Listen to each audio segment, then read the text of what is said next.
For today's phonics lesson, let's start by reviewing. So, most recently we talked about possessive nouns. The possessive form of a word is used to show that a person or animal owns, has, or possesses something. In order to make a singular noun possessive, you add an apostrophe S. Just like is shown here, the hamster's cage. One hamster and its cage. Same with Evie's hair.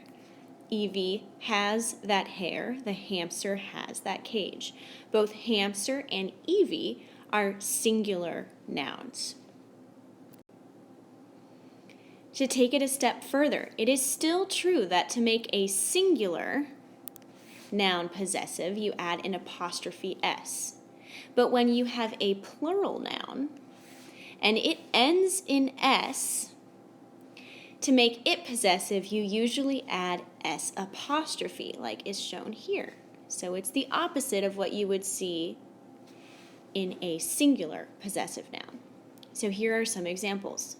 The boys' books. This is plural, boys, several boys, so you do S apostrophe, and their books.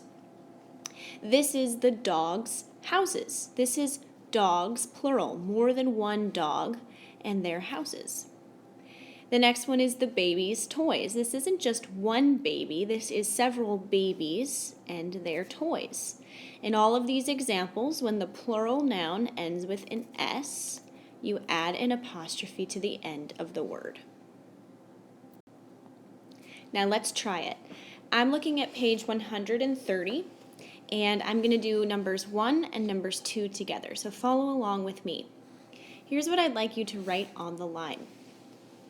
If the word shows that more than one person or thing has something, write more than one on the line. If the words show that only one person or thing has something, write one. So let's read number 1.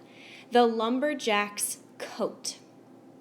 Are we talking about one lumberjack and his coat, or several lumberjacks and their coats? Well, we know that since there's an apostrophe S here and lumberjack is a singular word, a singular noun, this is talking about one thing. So you can write one on the line.